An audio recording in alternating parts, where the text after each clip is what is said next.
Et j'étais accompagné par sa famille. Devant une telle situation maintenant, avec le bilan, le résultat médical qui demande une opération urgente et qu'on dise que c'est moi qui suis la cause de cette maladie parce que je veux l'éliminer, la sacrifier, je ne peux plus faire un pas en avant. J'ai décidé de mettre un terme à notre union. Mettre un terme à notre union. Mettre un terme à notre union.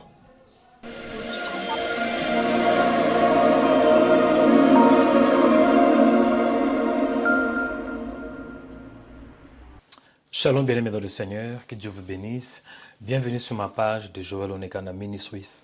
Que la paix, que la grâce du Seigneur vous accompagne. C'est Joël Onekanda et bienvenue dans cette nouvelle vidéo. Et aujourd'hui, nous allons parler d'un thème très important. C'est par rapport à ce qui se passe dans le corps de Christ, par rapport à la nouvelle qui a été annoncée par les prophètes Ferdinand et Canet. Bien-aimés dans le Seigneur, avant que j'entre dans la profondeur, avant que je touche le vif, je touche ce que le Seigneur m'a mis à cœur, je voulais tout d'abord, si c'est possible, que vous partagiez cette vidéo, aimez, partagez et surtout, laissez un commentaire. C'est parti. Qu'est-ce qui s'est passé? Ferdinand et Canet, les prophètes me fait à son mariage moins de 6 mois après leur union. Affaire qui secoue la communauté chrétienne, moins de 6 mois après son mariage, le prophète Ferdinand et Canet a décidé de mettre fin à son mariage avec son épouse Alexandra.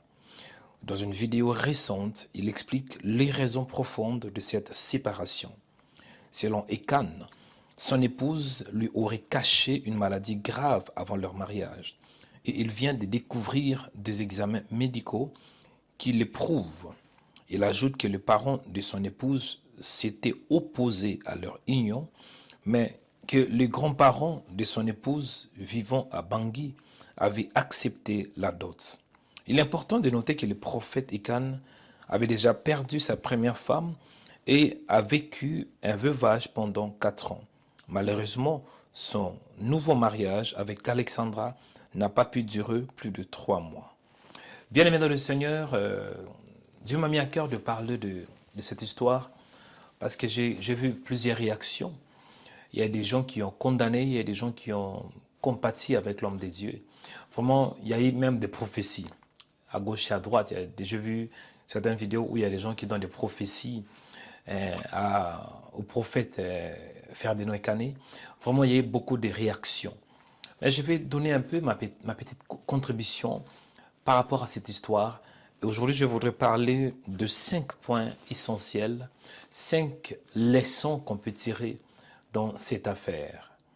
Bien-aimés dans le Seigneur, la première leçon, bien le premier point à retenir dans cette histoire est que l'importance, on va tout d'abord, l'importance et la nécessité de dire la vérité et surtout d'être sincère. Pourquoi?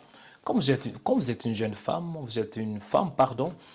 vous vous engagez dans une relation. Avant de vous engager, c'est important de mettre des choses sur la table, de dire des choses clairement, de parler un peu de ton passé. Je me suis rendu compte que ces derniers temps, les femmes veulent un peu cacher des choses. Écoutez, il y a des choses que tu peux cacher, mais que tu veux ou pas, tôt ou tard, la chose sera connue. Il y a un verset qui dit que tout ce qui est caché sera tôt ou tard découvert. Je pense que c'était la parole de Christ. Tu peux cacher une histoire, tu peux cacher un fait, tu peux cacher quelque chose qui s'est passé dans ta vie, 10 ans, 20 ans, 50 ans dans le passé, mais assure-les que tôt ou tard, ça finira à être dévoilé. Raison pour laquelle je trouve que c'est très important, quand tu t'engages, surtout pour le mariage, il faut dire la vérité à ton partenaire. Ce n'est pas que des femmes, même aussi des hommes. C'est important qu'on mette des choses sur la table. Dites un peu de tes relations passées. Combien que tu as eu, la liste de ceux dont tu as rencontré avant de t'engager. C'est très important. Sinon, ça risque de détruire pas mal de choses. Amen. C'est très important. Raison pour laquelle moi je crois, avant de condamner le prophète, avant de le lapider, vous devez tout d'abord comprendre sa pensée. Vous devez tout d'abord comprendre le pourquoi. Et dans ces cas, dans ces contextes, Le prophète a dit, c'était parce que Alexandre lui avait caché une vérité, c'était une maladie assez grave. Et vu qu'elle a déjà subi, elle a déjà souffert dans le passé, il n'a pas voulu répéter la même histoire. Il a dit que non, je ne veux pas. Donc pour lui, il trouve ça, c'est la trahison. Il trouve ça aussi, en quelque sorte, l'infidélité de la part de son épouse. Le deuxième point à retenir dans ce contexte, parce qu'il y a des gens qui disent que comment est-ce que le prophète n'a pas pu voir? Comment est-ce que le prophète, lui qui est un prophète, mais n'a pas pu voir que cette femme était malade? Il y a des gens qui disent aussi, comment est-ce que le prophète n'a pas pu prier?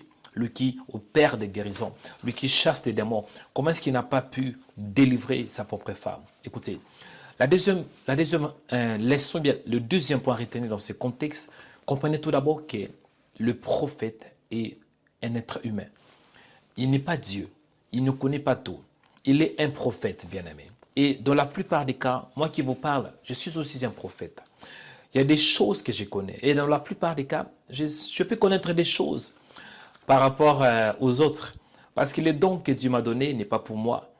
Mais le don spirituel, ce n'est pas pour la personne. Selon le livre de 1 Corinthiens chapitre 12, on voit que le don spirituel est pour l'édification du corps de Christ. Le don spirituel n'est pas pour la personne qui l'exerce, mais le don spirituel est pour l'édification du corps de Christ. Cela veut dire, tu peux avoir un don, tu vois en esprit, tu peux pénétrer le monde spirituel, tu peux voir des choses cachées, mais ce n'est pas pour toi. C'est pour d'autres personnes. Et c'est aussi un moyen où Dieu permet que nous ne puissions pas tout savoir. Parce que l'omniscience, l'omnipotence, l'omniprésence appartient qu'à Dieu. Amen. Il ne faut pas oublier que le prophète Écan est tout d'abord un être humain. Et deuxièmement, le prophète Écan ne peut pas tout savoir. Il y a des choses qu'il connaît, il y a d'autres choses qu'il ne connaît pas. On voit même dans la Bible l'histoire des prophètes Samuel qui devrait oindre le jeune berger qui était David. Et lui croyait que c'était le frère de David. Mais il s'est trompé. Donc ça peut arriver tant qu'il est homme de Dieu, on se trompe. Et ça peut aussi arriver même au niveau du mariage. On croit que c'était la bonne personne. Après on se rend compte que ce n'était pas la bonne. Amen. Troisième point retenu dans ce contexte, comprenez que quand vous voulez épouser une femme, vous voulez épouser un homme, c'est important de penser aussi à la belle famille. C'est important de penser que vous n'allez pas seulement épouser la personne, vous n'allez pas seulement vivre avec la personne, mais vous allez faire partie de sa famille. Raison pour laquelle c'est très important que vous puissiez être d'accord. Si vous voyez qu'il y a des divergences, si vous voyez déjà dès le départ, il y a de l'opposition, il ne faut pas forcer les choses.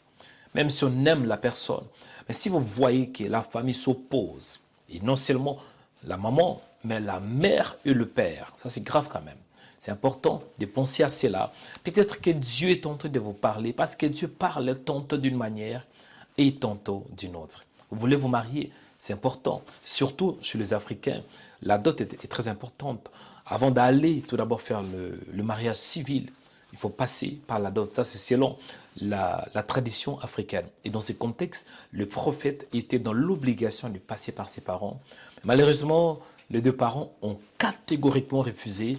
Il était obligé de se tourner vers les grands-parents qui ont accepté la dot. Mais nous voyons que les conséquences n'étaient pas faciles.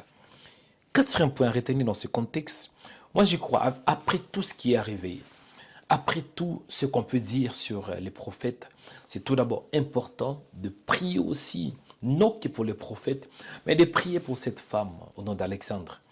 Mettez-vous à sa place.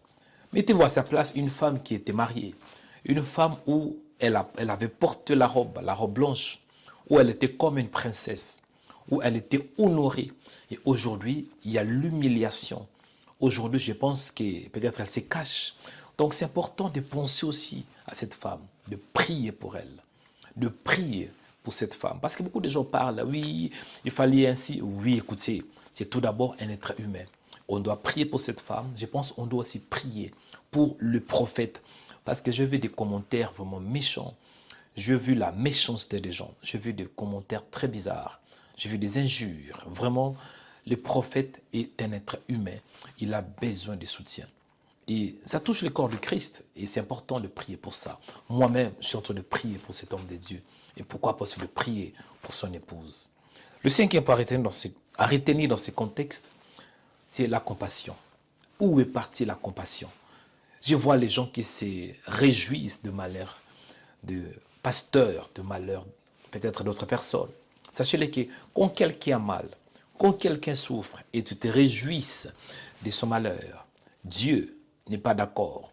Dieu va te frapper. Il faut faire attention, vous qui faites des vidéos pour injurier. Faire attention, vous qui faites même des vidéos pour donner des fausses prophéties. Oh là là, j'ai vu des prophéties fabriquées de gauche à droite pour juste des non, pour de buzz. Soyons compatissants. Il est écrit que Dieu est lent en colère, riche en bonté. Il est compatissant. Donc c'est notre nature, tant que chrétien, de compatir avec ces couples, de prier pour eux. Qui sait, peut-être Dieu peut permettre que cette histoire soit connue. Enfin, peut-être de réconcilier. On ne sait jamais. Mais il ne faut pas jeter la pierre. Il ne faut pas condamner les prophètes. Il ne faut pas dire n'importe quoi.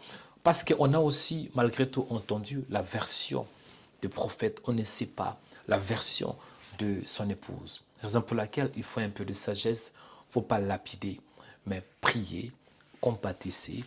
Et puis, ayez un peu de temps de discerner aussi. Amen. Compatissez, bien-aimés. La compassion, c'est très important. Vraiment, je suis un peu étonné de voir soi-disant les chrétiens qui condamnent, qui injurent, qui lapident. Ça, ce n'est pas l'esprit de Dieu.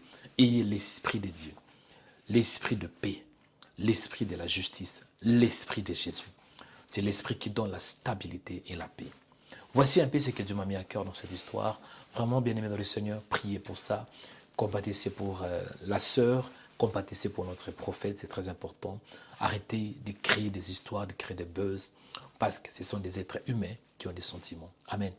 Ne manquez pas, si vous étiez édifié par cette vidéo, aimez, partagez et laissez un commentaire. Que pensez-vous? Est-ce que vous êtes d'accord avec tout ce que j'ai dit? Si vous n'êtes pas d'accord, mais ce n'est pas la fin du monde, laissez néanmoins un commentaire, juste avec respect. Amen. Que Dieu vous bénisse et que la grâce du Seigneur vous accompagne.